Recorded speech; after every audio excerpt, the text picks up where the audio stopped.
여러분, 우리가 신앙생활함에 있어서 어떤 기준 또는 중심이란 게 있습니다.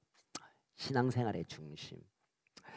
어떤 분은 몇 가지 규칙을 가지고 신앙생활을 이렇게 해갑니다.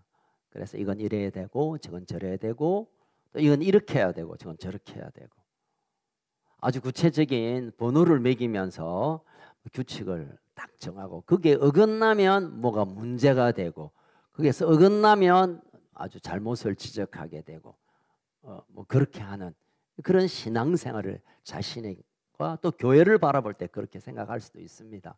그래서 교회는 이래야 되고 예배는 이렇게 해야 되고 기도는 이렇게 해야 되고 봉사는 이렇게 해야 되고 헌금은 이렇게 해야 되고 뭔가 딱 규칙을 정하고 그대로 안 하면 뭔가 잘못되고 뭐 아이고 막 큰일 난다고 그렇게 반응할 수 있습니다. 그런데 그런 분들이 요즘도 있지만 예수님 당시에도 그런 분들이 꽤 있었습니다.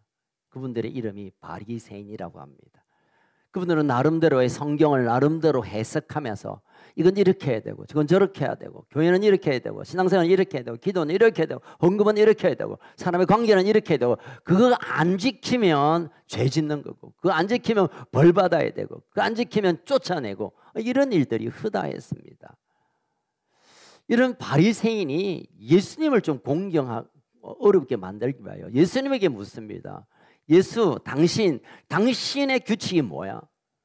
우리는 율법이라는 규칙을 딱 정하고 거기에 딱 맞게 신앙생활 하는데 당신 보니까 제 맘대로 같은데 당신 규칙이 뭐야? 당신 뭘 기준으로 삼고 어떤 규칙을 가지고 신앙생활하고 지금 이 사역을 하느냐 물었을 때 예수님이 이런 대답을 했습니다. 마태복음 22장 37절 39절까지 마태복음 22장 시작. 예수께서 이르시되 내 마음을 다하고 목숨을 다하여 뜻을 다하여 사랑하라 하셨으니 이것이 크고 첫째 되는 계명이고 둘째도 그와 같으니 네 이웃을 내 자신같이 사랑하라 하셨으니 예수님이 정한 규칙이라고 하면 규칙은 사랑하는 거다. 하나님 사랑하고 이웃을 사랑하고 사랑하는 것이 규칙이라고 한다면 나의 규칙은 사랑이다라고 바리새인들에게 대답했습니다. 여러분, 예수님의 사랑이라는 이 말씀 안에 그럼 규칙은 없는 거야. 지금 뭐 엉망이 아니에요. 그 사랑이 규칙이고 사랑이 행동 방식이고 사랑이 순서고 사랑이 목적이고 사랑이 과정이고 사랑이 열매 사랑으로만 살아가는 삶 그게 신앙생활이고 하나님을 섬기는 것이고 하나님 앞에 걸어가는 우리의 인생이라는 것을 예수님이 친히 말씀하셨습니다. 말씀하셨을 뿐만 아니라 예수님은 그 사랑을 끊임없이 했습니다. 아무도 돌아보지 않는 죄인들에게 사랑했고 또 벼슬도 가진 사람에게도 사랑했고 바리새인들도 사랑했고 예수님의 사랑에는 아무 예외 없이 모든 사람을 사랑했습니다. 예수님의 사랑의 하이라이트가 무엇입니까? 죽기까지 자기 생명을 내어놓고 죽기까지 사랑한 일이 하나 있습니다. 뭘까요? 십자가입니다. 십자가. 그래서 신앙의 핵심, 신앙의 기준, 신앙의 중심은 십자가여야 합니다. 물론 사랑이라고 말할 수도 있고 또는 우리가 규칙을 잘 지키는 것도 뭐 나쁜 건 아니지만 그 모든 것을 집약하여 신앙생활은 십자가를 붙들고 살아가는 인생, 십자가 앞으로 가고 십자가를 지나가고 십자가를 지고 가는 삶이 신앙생활이다라고 예수님이 말씀하셨고 오늘 본문에 보면 위대한 하나님의 사람 사도 바울도 비슷한 고백을 합니다. 우리 14절 한번 읽어볼까요? 14절 시작. 그러나 내게는 우리 주 예수 그리스도의 십자가 외에 자랑할 게 없으니 여기까지. 나는 예수님의 십자가 말고는 뭐 말할 게 없다. 자랑한다는 것은 뭐 옷자랑, 뭐 이름 자랑, 뭐 집자랑, 차자랑 뭐 이런 때 우리 자랑이라 했지만 자랑이란 말하면 마음을 많이 두는 것. 자녀 자랑, 마음에 막 자녀에 대한 마음이 있으니까 자녀 자랑하잖아. 내 마음 깊숙이 남아는 가장 무겁고 귀하고 존귀하고 붙들고 있는 것은 십자가밖에 없다. 예수 그리스도의 십자가밖에. 이렇게 말한 이유가 있습니다. 이 갈라디아서라는 책은 편지는 갈라디아 교회를 위하여 쓴 편지입니다. 근데 갈라디아 교회는 어느 한 교회를 말하는 게 아니라 더 정확하게 말하면 갈라디아 지역에 있는 여러 교회들을 향하여 보낸 편지입니다. 우리가 예를 들어서 누가 부산 교회들 잘 있나? 이 말은 어느 부산 간판에 부산에 있는 교회, 부산 교회를 말하는 게 아니라 부산에 있는 교회들을 말하는 것처럼 이 갈라디아 교회는 한 교회를 말하는 게 아니라 갈라디아 지역에 있는 여러 교회들에게 보내는 편지인데, 이 편지의 이유가 뭐냐면 1차 전도 여행 때 복음을 전하고 그들이 교회를 세우고 공동체가 되었지만 이 바울이 떠난 후에 이 거짓 교사들이 와가지고 야, 바울이 전한 거 그거 뻥이야. 아니 율법을 안 지키는데 무슨 구원이 있단 말이야. 네 할례 안 받고 하나님 백성 된다고 택도 없다. 막 이런 이야기들이 막 계속 전해지면서 갈라디아에 있는 교회들의 교인들이 맞나? 아이가 맞나? 그런 말은 같기도 하고, 우리가 하나님 백성 되는 게 그냥 예수만 믿어서 됐나? 이건 뭐 심심한데 뭐 할례를 해야 되구나. 율법을 지켜야 되구나. 뭔가 규칙을 지켜야 제대로 되는 것 같구나라고 생각했습니다. 그래서 사도 바울이 그 갈라디아 지역의 교회들을 향하여 십자가 복음만인 예수 그리스도의 복음, 십자가의 복음만이 유일한 복음이고 다른 복음이 없음을 설명하기 위하여 이 편지를 써내려갑니다. 1장 7절 한번 읽어볼까요? 갈라디아서 1장 7절 시작. 다른 복음은 없나니 다만 어떤 사람들이 너를 교란하여 그리스도의 복음을 변하게 하려 함이라. 다른 복음이 없다. 예수의 십자가 복음 밖에 우리를 구원할 만한 복음, 이 다른 복음이 없다. 요거 말고 좀 비슷한 복음. 율법으로도 막 구원받을 수 있겠다. 할례만 잘하면 뭐, 아니면 안식일만 좀 잘 지키면 뭐, 교회 헌금을 많이 내면 무조건 구원되겠다. 이런 이상한 거 아니야. 그 다른 복음이야. 다른 복음이란 본래의 뜻은 가짜 복음이야. 가짜 복음. 그 가짜 복음이야. 진짜 복음은 예수 그리스도의 십자가 복음밖에 없다는 것을 정해두고 그것을 설명해 내려가다가 이제 6장 마지막 부분입니다. 오늘 읽은 본문은 이제 바울이 자신의 삶을 증거로 내어놓으면서 그러니 십자가 복음밖에 또 다른 복음이 없고 나는 이 십자가만 자랑하겠다고 지금 말하고 있다는 것입니다. 여러분, 십자가 복음은 은혜의 복음입니다. 십자가가 우리가 무슨 상관이 있길래 우리가 그 십자가로 인하여 우리의 죄가 사하여지고 죄의 저주로서 끊어지고 하나님의 자녀가 되는, 아무 받을 만한 자격 없음에도 불구하고 허락된 복음이기에 은혜의 복음이며 이 복음만이 우리가 구원을 얻는 유일한 복음이라는 것을 기억해야 될 줄로 믿습니다. 아멘. 다시 6장 14절로 돌아가면 십자가에 못 박힌 예수 그리스도를 영접함으로 우리의 죄와 저주와 사망의 모든 것이 이제 다 끝났다는 것을 믿음으로 살아가는 자들이 사는 삶의 패턴, 삶의 스타일을 잠깐 소개합니다. 6장 14절 다시 읽겠습니다. 시작. 그러나 내게는 우리 주 예수 그리스도의 십자가 외에 결코 자랑할 것이 없으니 그리스도로 말미암아 세상이 나를 대하여 십자가에 못 박히고 또한 세상을 대하여 그러하니라. 자, 내가 십자가를 나의 신앙의 핵심으로 기둥으로 받는다. 십자가에 달리신 예수님이 내 인생의 구주며 나의 죄를 사하셨다고 믿는다면, 그렇다면 이 일은 실제로 우리에게 어떤 일이 일어나냐면 세상에 대해서 죽는 것과 같은 일이다라는 거예요. 왜 십자가가 의여야 하는가? 왜 십자가가 우리를 구원하는 길이냐? 왜 십자가의 길이 우리를 하나님께로 이끄는 거냐면 십자가를 통하여 세상에 대해서 우리를 죽이는 것 때문이라고 사도 바울이 설명합니다. 여러분, 무엇에 대해 죽는다라고 하는 말은 어떤 말이냐면 전혀 관계없다라는 뜻입니다. 무엇에 대해서 죽었다라는 말은 관계가 없다는 겁니다. 여러분, 혹시 남자분들은 뭐 기억나는가요? 카드 돌리면서 나이 죽었다 이러면 급판에서 끝났다는 거잖아요. 아, 모르시구나. 자세한 거는 나중에 정혜창 장로님께 물어보시면 됩니다. 내가 그냥 죽었다 이 말은 이 판 나 포기했다는 거예요.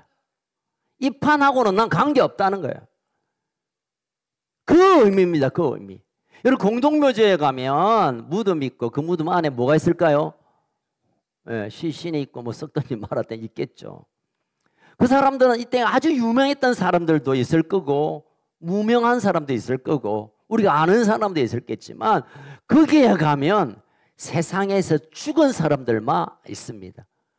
뭐냐면 더 이상 들을 수 없고 말할 수 없고 주장할 수 없고 그냥 아무 이 세상과 관계없습니다. 이런 공동묘지에 있는 사람들이 4월 12일 총선에 대해서 고민하겠습니까?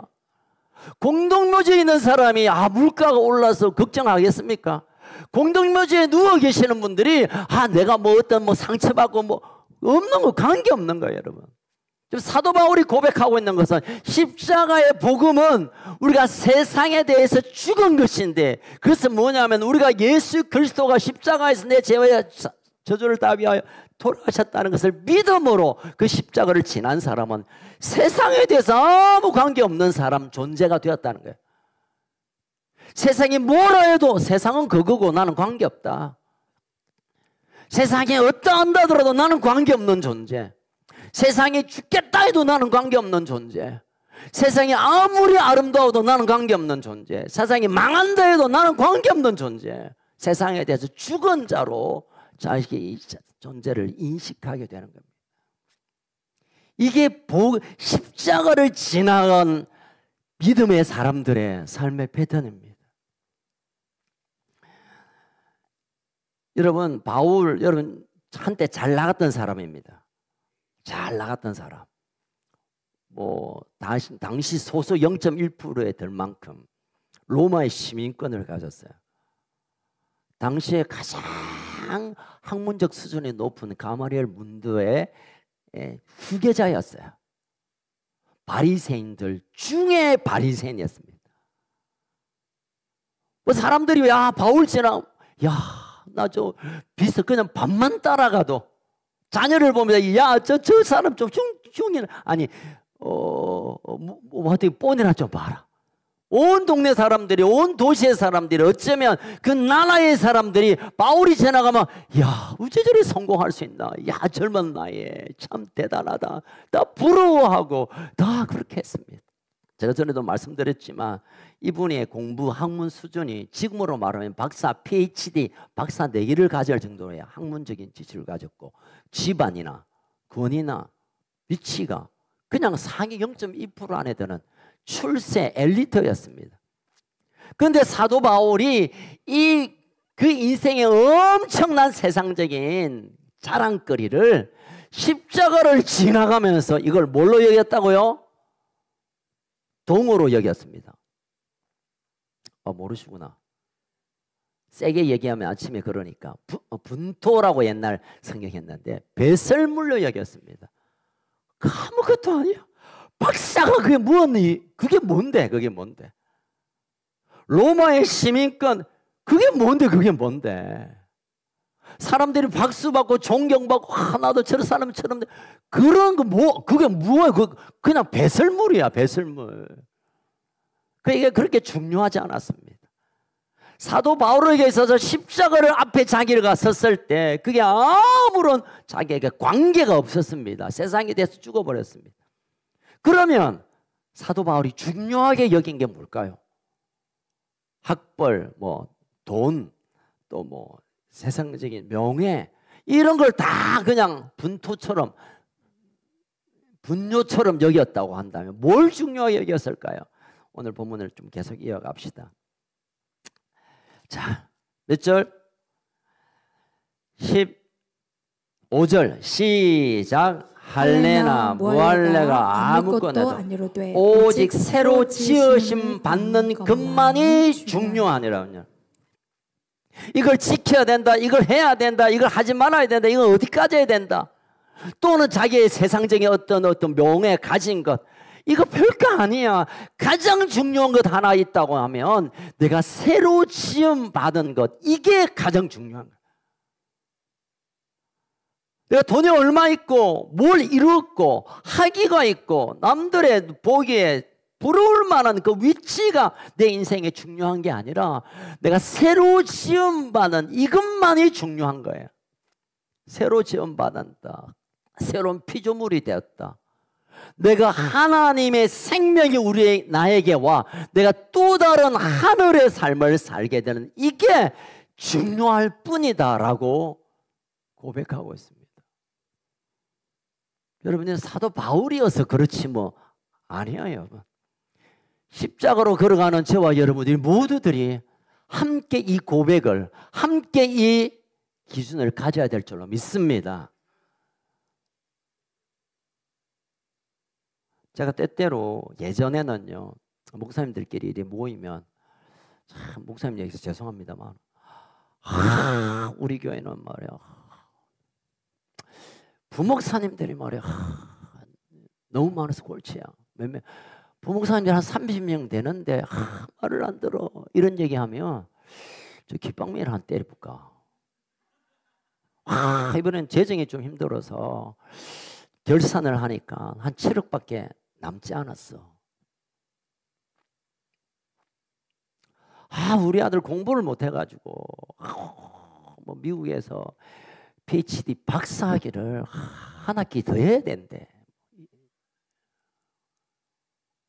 하나 타기 싫은데 꼭 성도님들이 벤츠 S클래스를 사줘서 불편해. 있다고 소리하는 분들이 계셨어요. 죄송합니다. 이거는 목사님이 아주 이제 다 그렇지 않고 한 5만 명 중에 1명 정도 이런 분이 계셔요. 그러면 화가 나면서도 벤츠 타면 좋겠네. 야, 돈이 그렇게 많이 남나? 여러분, 부목사 한 20명 되면 교회인 10,000명 돼야 됩니다. 와, 교회 크면 진짜 좋겠네. 그런 마음이 있었습니다. 진짜셨어요. 근데요, 어느 날부터 그런 얘기하는 분이 얼마나 불쌍한지 모르겠어요. 정말 불쌍해요. 목사인데 십자가를 아직 지나가지 못하고 있구나. 그것이 오줌 똥과 같은 존재라고 믿고 살아가는 사람이 예수 믿는 사람인데 그 모든 것들이 아무것도 아니라고 내가 새로워짐 이것만이 소중하다고 살아가는 사람이 예수 믿는 사람인데 또 한 가지 저는 이게 좀 어려운 개척교회 목사님들을 저는 친하게 여깁니다. 왜냐하면 오면 밥 사주고 뭐 차비 주니까 자주 와요. 와서 그럽니다. 목사님 아무래도 올해까지 이제 하고 교회를 좀 문을 닫아야 되겠습니다.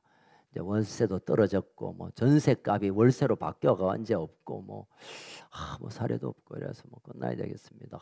목사님 이러면 그러면 이제 측은한 마음이 들지만 얼마나 화가 나는지 몰라요. 그래 어렵고 그렇게 없고 힘들고 그것이 내 인생의 성적표처럼 목회의 성적처럼 내 인생의 살 이유처럼 살아가는 거 그 목회 때려쳐야지 뭐. 그렇다면 그만둬야지 목사님. 없다고 안 된다고 남은 게 적다고 그만두려면 빨리 그만두라고. 우리가 큰 거 잘나고 폼 나는 거 뭐 남들 보기에 뭐 성공 이걸 위하여 목회한다면 빨리 그만둬야지. 이건 저를 향한 고백입니다. 사랑하는 가족 여러분, 우리의 관심은 새로 지음을 받았느냐, 하늘의 생명을 사는가, 영원한 비전, 영원한 꿈을 갖고 있고 영원한 가치로 바라보는가. 이것이 예수 믿는 이유고 목적이고 결과입니다. 십자가를 지난 그 사람들은 외형적인 또 내 주변의 그 어떤 것 때문에 나를 보고 나를 평가하는 것이 아니라 내가 새로워짐 이것에 집중하며 그 새롭게 하신 하나님을 향하여 내 삶을 드리는 삶을 살게 되는 것입니다. 아멘. 우리는 새로운 피조물이 되면 새로운 안목이 생깁니다. 남들이 크다는 게 그렇게 크게 안 보입니다. 작게 보이는 별거 아닌 게 아니라 너무 크게 보입니다. 남들이 좋다는 게 그렇게 좋아 안 보여요, 여러분.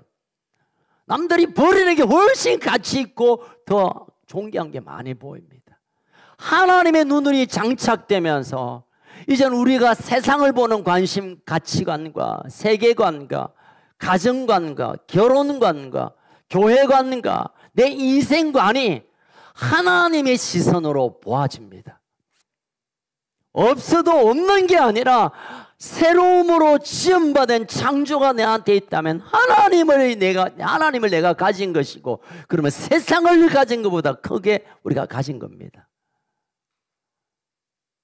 사랑하는 가족 여러분, 이것은 희망 고문이 아니라 위로차는 말이 아니라 그냥 이러면 좋겠다 말이 아니라 사도 바울이 말하고 있잖아요.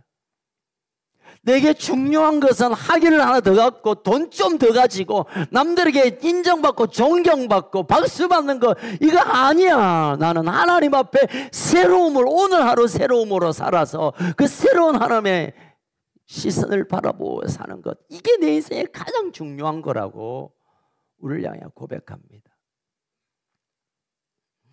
여러분, 세상에 대해서 죽은 사람은요, 세상에 대해서 그냥 딱 관계가 끝난 사람은요, 하나님에 대해서 살아나기 시작합니다. 할렐루야. 세상에 죽어버려야 어쩌면 하나님으로부터 살아나 하나님의 것들이 우리에게 다가옵니다. 하나님의 부유하심, 하나님의 끝없는 평안, 하나님의 그 깊은 사랑, 하나님으로부터 부어지는 그것들이 이제 시작됩니다. 우리가 이걸 끊어버리지 못하고 세상에 대해서 죽지 못하고 세상에 대해서 십자가를 지나지 않으면 하나님에 대해서는 잠깐 기다리고 있는 것입니다.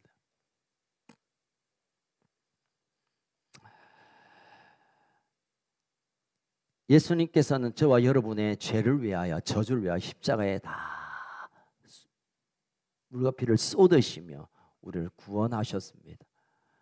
구원하셨을 뿐만 아니라 그 구원으로 멈추는 우리의 걸음이 아니라 이제는 계속적인 하나님의 것으로 채우며 이 땅을 살도록 하나님 우리의 길을 여십니다.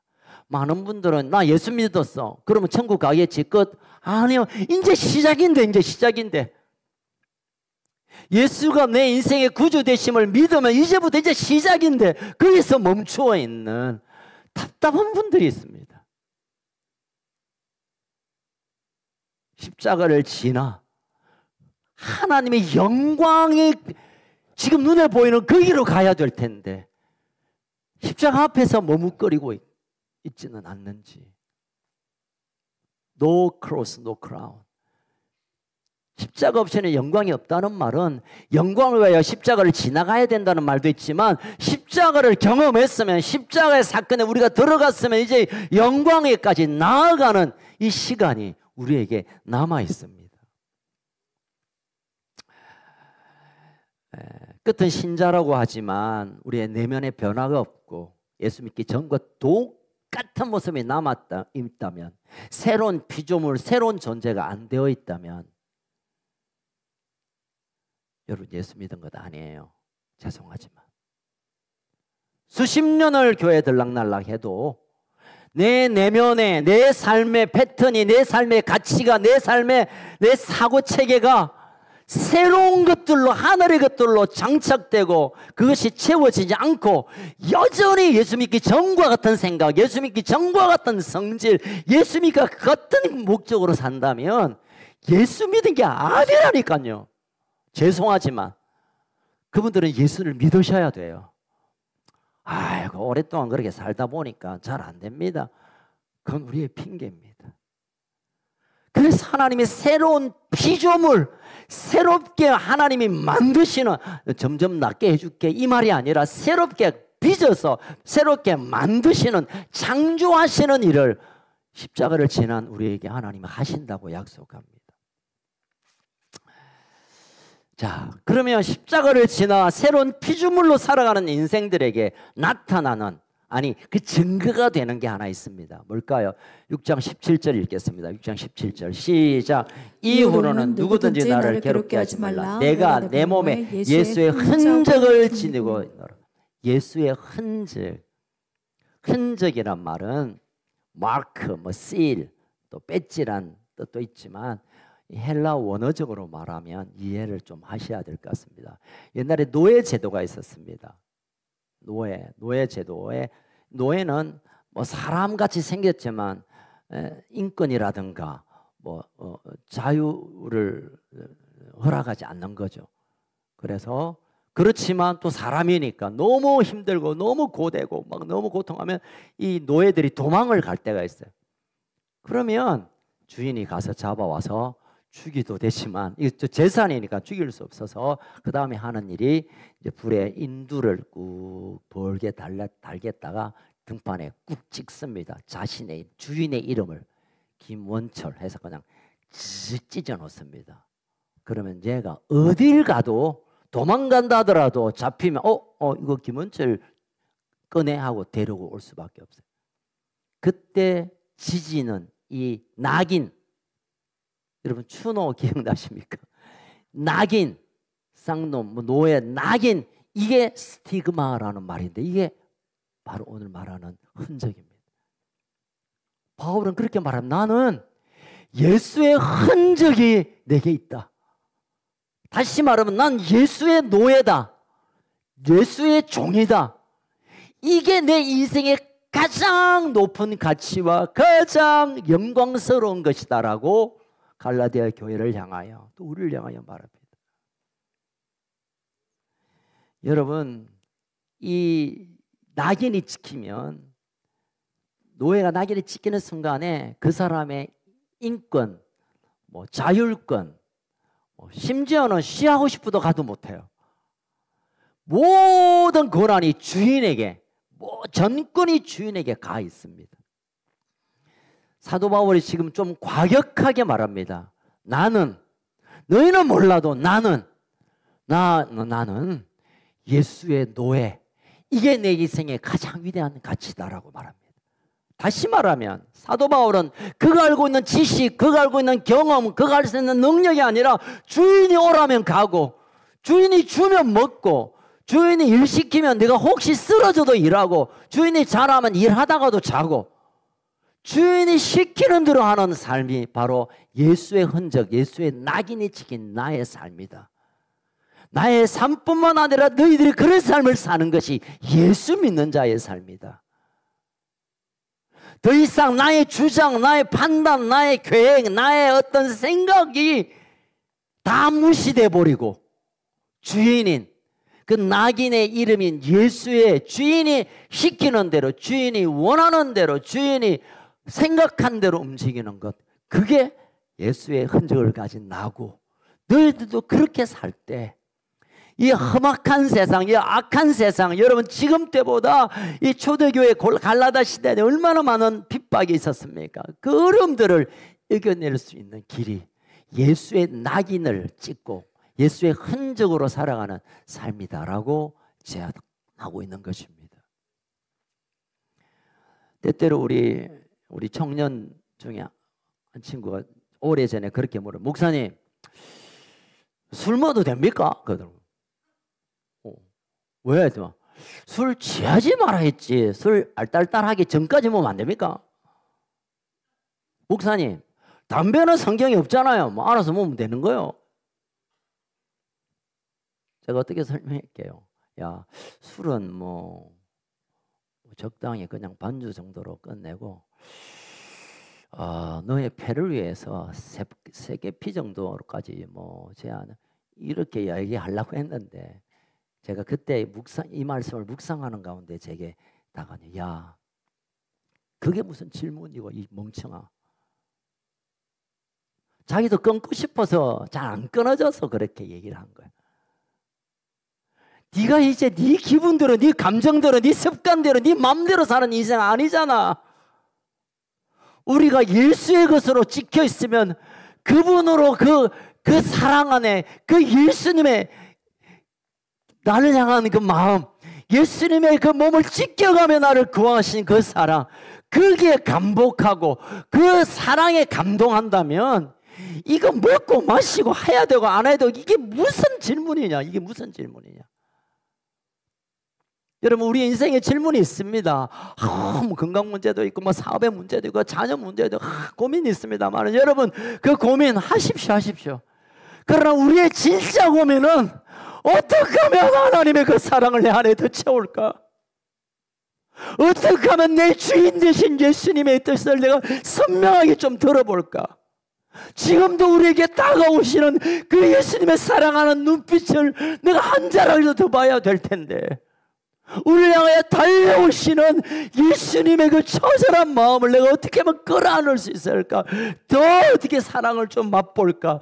더 깊은 사랑 안에 거할까? 이 고민이 우리가 가져야 할 고민입니다. 오늘 사도 바울은 17節에서 이렇게 말해. 이후로 누구든지 나에게 묻지 마라. 율법을 지켜야 되니 뭐 할일 묻지 마라. 나 이제 그거 듣기 싫다. 뭐라고요? 내 몸에 예수의 흔적을 지니고 있는 이것이 그 모든 문제에 답이 된다라고 우리에게 제안합니다. 여러분 전 번연의 철로 역정 두 번째 성경이라 불리울 만큼 참 놀라운 책이죠. 전 번연의 책에 보면 크리스찬이라는 어떤 순례자가 세상을 막 다니면서 뭐 유혹을 받고 재물의 유혹, 성적인 유혹 막 이러면서 결국 이제 천국에 들어가는 그것을 얘기로 삼았는데 지나가다가 그 진실과 충성된 사람이라는 이름을 가진 사람을 만났어요. 그래서 이제 진실과 충성된 이 사람이 이 크리스찬에게 그동안 수고했다고 나 이제 이 땅의 모든 여정을 끝나고 이제 저기 도성에 천국에 가게 됩니다 하면서 그 크리스찬에게 주인공 크리스찬에게 한 말이 있습니다. 그대로 제가 옮겨드리면 나는 나의 상처와 흔적을 주님을 사랑하는 증거로서 나에게 상급을 주신 그분 앞으로 가지고 가겠습니다. 진실되고 충성된 이 믿음의 사람이 내가 주님 앞에 가서 상 받을 성적이 뭐냐면 주님 때문에 겪는 상처, 주님 때문에 생긴 이 흔적 이게 상급으로 바꾸어질 것입니다 라고 얘기를 나눠요. 그렇다면 여러분 우리가 주님 앞에 어떤 상처, 어떤 흔적으로 주님 앞에 설 수 있겠습니까? 주님 보십시오. 이 상처 보이시죠? 내가 예수 전하다가 돌에 맞아가 찢긴 겁니다. 교회를 위하여 충성하고 헌신하다가 허리가 다쳤는데 이게 흔적입니다. 내 삶을 송두리째 쏟아들였던 그래서 내가 당했던 상처 내게 남아있는 흔적이 주님께 보여드릴 것이라고 이분은 얘기했다는 것입니다. 말씀을 마무리하겠습니다. 고린도후서 11장 12장에 보면 사도 바울이 아시아에서 복음을 전하면서 겪었던 얘기 지난주에 제가 말씀드렸죠. 힘에 겹도록 파산할 것 같은 또 살 소망이 없는 야 여기서 죽는구나 또 11절에 보면 또 사형은도를 당한 것 같은 엄청난 환난을 당했습니다. 특별히 루스드라 동네에서 가가지고 얻어터져가지고 기절을 했는데 사람이 야 죽었네 야 치워라 해가지고 시신을 들고 성 밖으로 던져버렸습니다. 던지면서 구당탕 넘어졌는데 그때 바울이 정신을 차려서 내가 얻어터졌네. 또 루스드라를 복음을 향하여 갑니다. 여러분 이 바울이 겪었던 아마 천국 가면 확인하고 싶은데요. 머리부터 발끝까지 상처였을 거예요. 막 얻어터지고 태장, 테러, 막 얻어맞고 돌 맞고 막 몽둥이 맞고 온몸에 상처였을 거예요. 근데 여러분 이게 부끄러운 상처 흔적이 아니라 하나님 앞에 갈 때는 그 상처가 영광으로 바꾸어지는 것을 바울은 알았습니다. 그래서 오늘 이 이야기를 하는 거예요. 나한테 묻지 마 이제. 나는 이 흔적이 이것만으로 감사하고 감격하며 내 삶을 주님께 올려드리리라.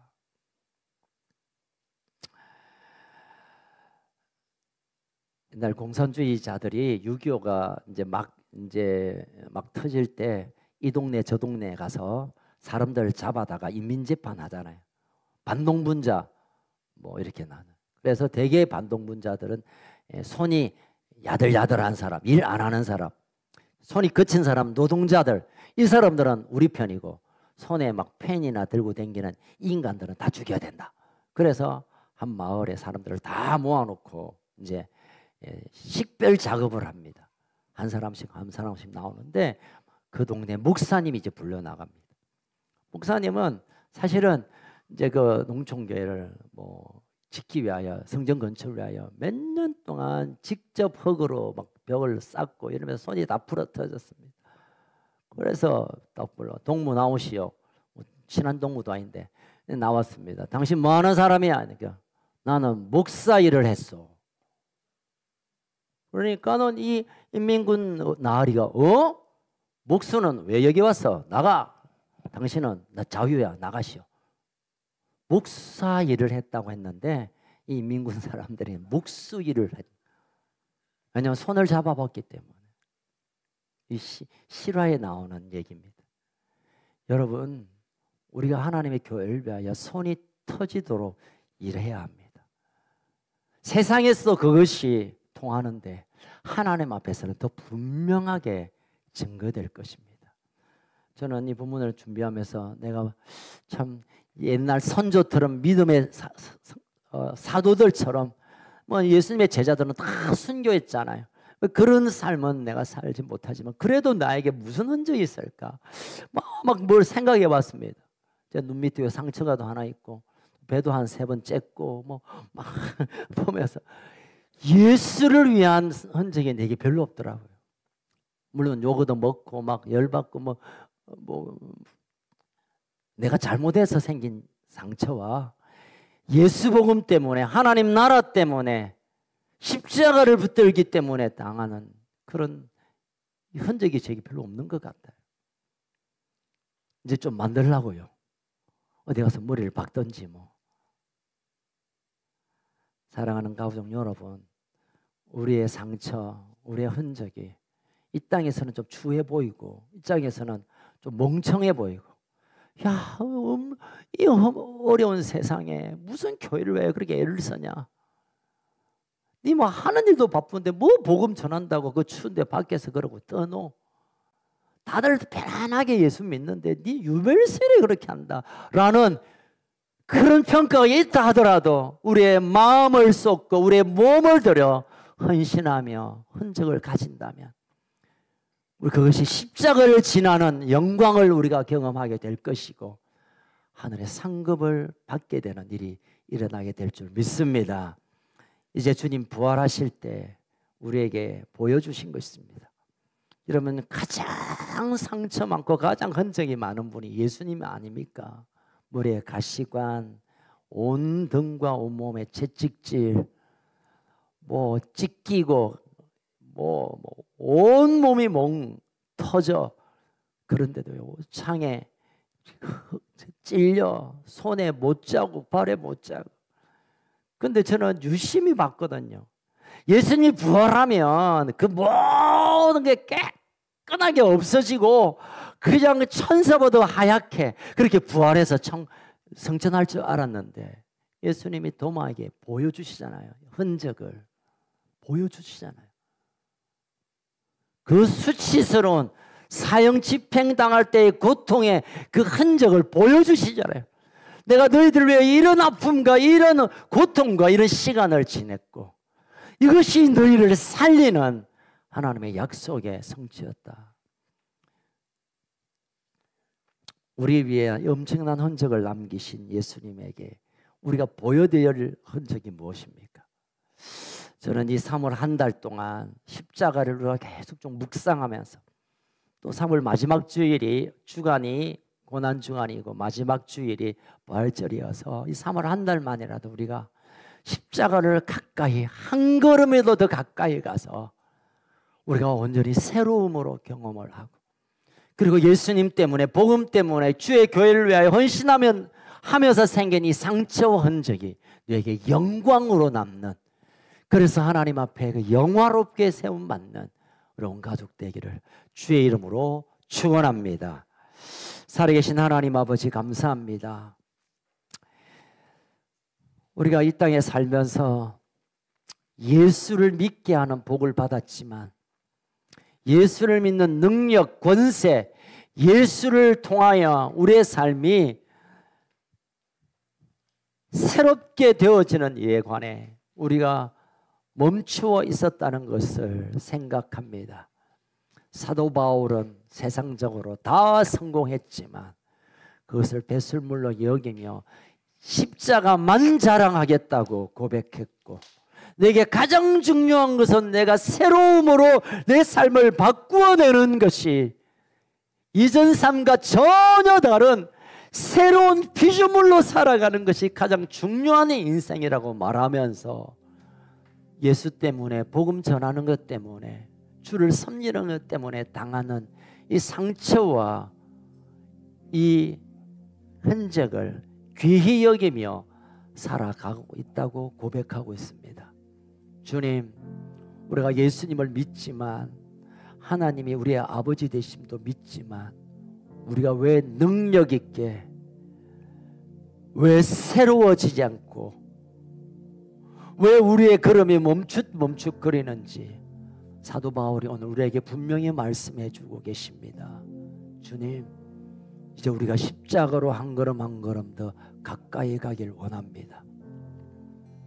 십자가에서 내가 완전히 세상에 대해서 죽음을 경험하고 예수님으로, 하나님으로 다시 사는 부활의 능력을 경험하게 하여 주시옵소서.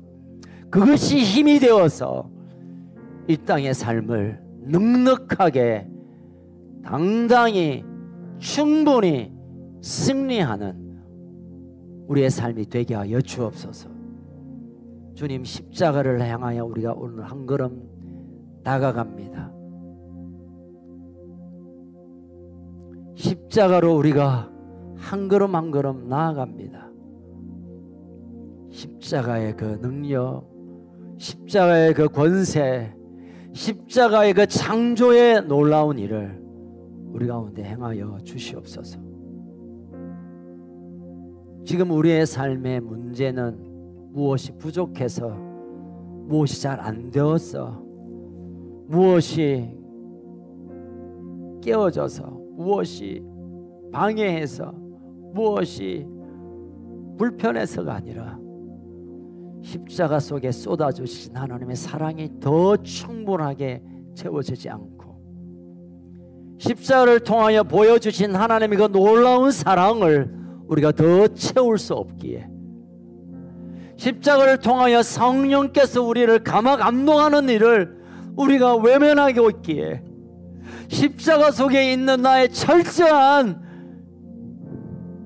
헌신을 경험하지 못하기에 그것이 우리를 답답하게 하고 그것이 우리를 힘들게 하는 것임을 오늘 말씀하시고 계십니다.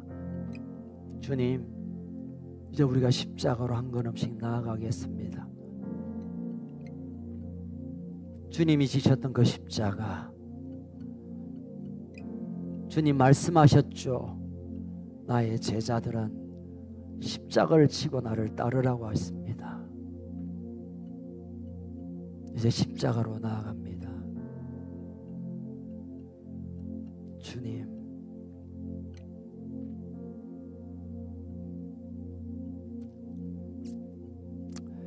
이 시간에 우리가 찬송가 십자가로 가까이 찬양을 할 텐데요, 이 찬양은 우리가 너무나 잘 아는 화니 제인 크로스비라는 여성의 작사가입니다. 이분은 태어나자마자 6일 만에 안과 의사의 실수로 잘못 약을 넣어서 앞을 볼 수 없고 평생 95세까지 맹인으로 삽니다. 어릴 때는 너무 억울했습니다. 의료 과실 때문에 눈을 볼 수 없었으니 견딜 수가 없었습니다. 그런데 그 환희에게 하나님께서 찾아오셨습니다. 그리고 1년 지나고 아버지가 돌아가셨고 늘 눈먼 자기를 품어주었던 할머니가 이어서 돌아가셨습니다. 이제는 어머니는 생업을 위해서 나가 계셔야 하고 홀로 있는 소녀, 눈을 볼 수 없는 소녀, 아무에게도 관심 받지 못한 소녀에게 하나님이 찾아가 주셨습니다. 그리고 그 아이의 마음을 감동케 하셨습니다. 9살 때 눈먼 이 아이가 자기가 점자로 무언가를 남겼는데, 야, 내가 맹인이 된 것은 너무 감사한 일이다. 내가 맹인이 된 것은 너무 감사한 일이다.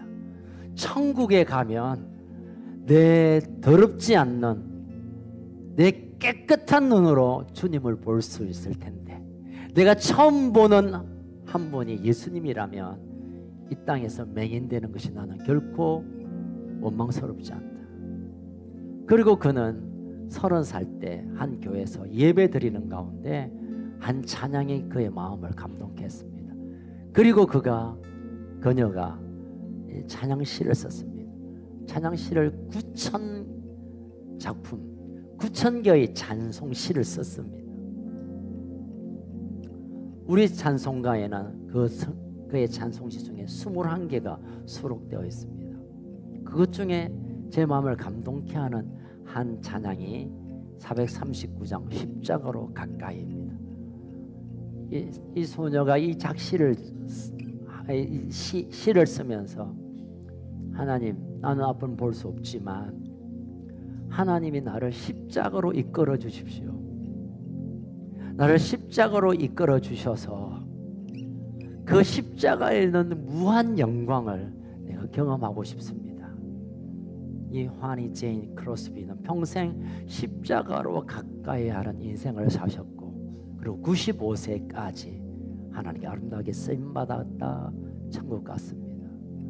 사랑하는 가족 여러분, 우리가 십자가를 가까이 하지 않으면 가진 것도 부족해서 더 못 가져서 힘들어합니다.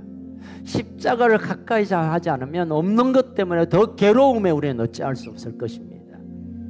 십자가로 가까이가 주님의 그 영광을 바라보는 우리의 사랑 가족들 되기를 축복합니다. 우리 함께 일어나서 이 찬양을 천천히 부르겠습니다. 십자가로 가까이.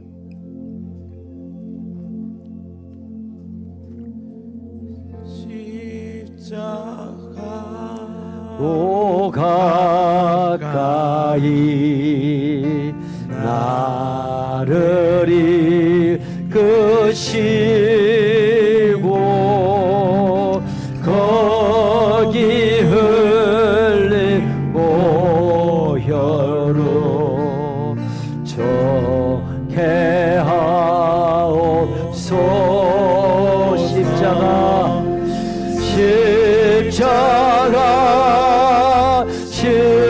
십자가 무한 영광일세.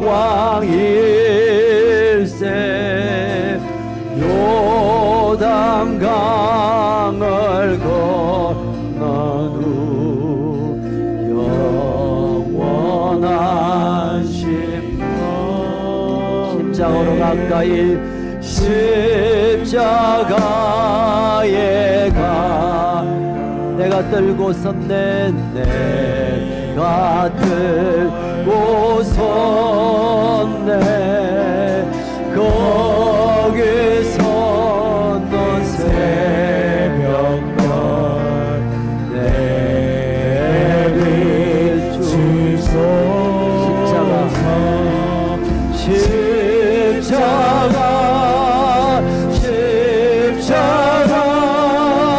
무한 영광일세. 요단강을 건너는 영원한 시간. 십자가로 가까이 가게 하시옵고 몽소받은 고난을 알게 하옵소서. 십자가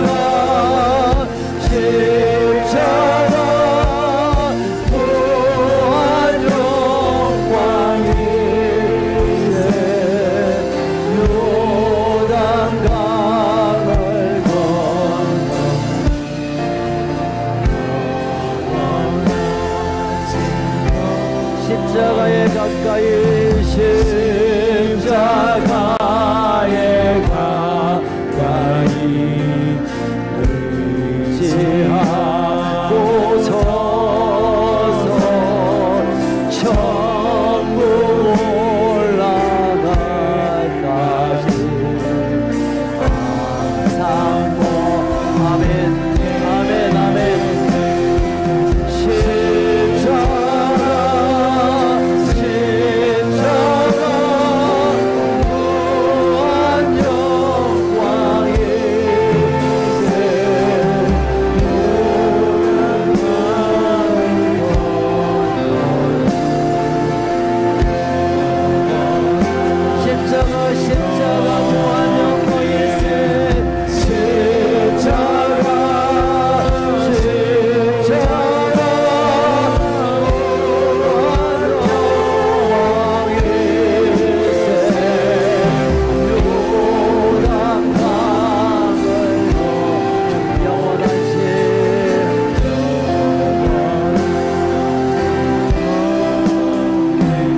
결단의 기도를 함께 올려드리겠습니다.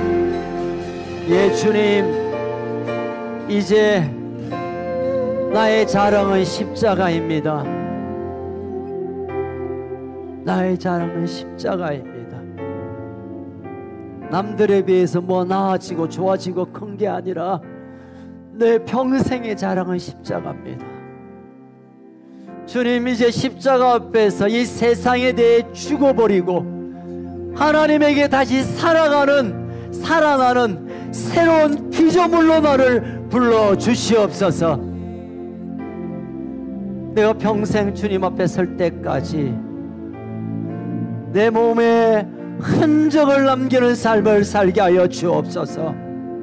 주를 위하여 내 몸을 드리고, 주를 위하여 내 소중한 것을 드리고, 주를 위하여 내 온 삶을 깨트려 드려 이것이 하늘의 영광으로 바뀌는 이 소망으로 이 남은 삶을 살기를 원합니다.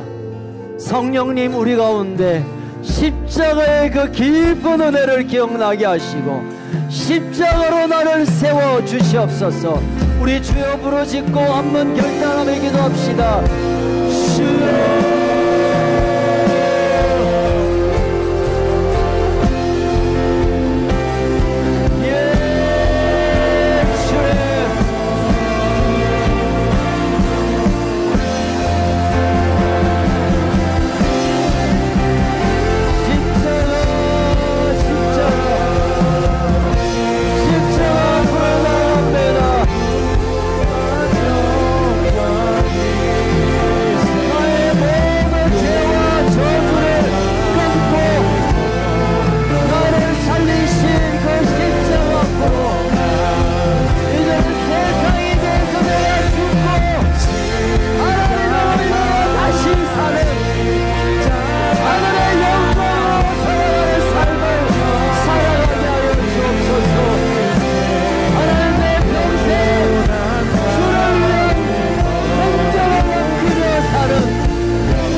하나님 아버지,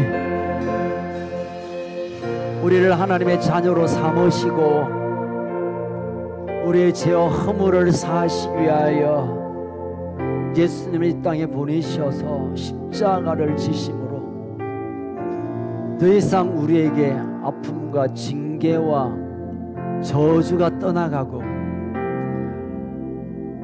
하나님이 친히 빚으신 새로운 피조물이 되게 해주셔서 감사합니다. 이제는 새로운 피조물답게 살아가는 우리의 삶의 걸음이 되게 하여 주옵소서. 이제 우리의 남은 생애가 그리스도의 낙인, 그리스도의 노예로, 그리스도의 흔적으로 살아내는 우리의 삶의 걸음이 되게 하여 주시옵소서. 이제 우리의 인생은 우리의 것이 아니니 우리의 주인 되신 예수님, 우리를 책임져 주시옵소서. 우리를 책임져 주시옵소서. 지금은 우리의 참 주인 되신 예수 그리스도의 그 크신 은혜와 우리를 사랑하사 독생자까지 아끼지 아니하시고 내어주신 하나님 아버지의 그 놀라운 사랑과 새로운 피조물로 깨닫게 하시고 살아갈 수 있도록 우리를 격려하며 역사하시는 성령님의 역사가 우리 한평생 주님 앞에 설 때까지 십자가를 붙들고 십자가를 지고 예수의 흔적으로 살아가 하늘의 영광에까지 이르기를 갈망하는 우리 모든 큰숲 가족 머리머리 위에, 특별히 우리 다음 세대 가운데 혼란 가운데 있는 이 나라 이 민족과 북쪽 2300만 우리 북한 가족들 위해 주의 생명을 다해 십자가의 복음을 전하는 일에 온 생을 드린 선교사님들 위해 지금으로부터 영원토록 항상 함께 있을지어다. 아멘. 하나님께 영광의 박수 올려드립시다.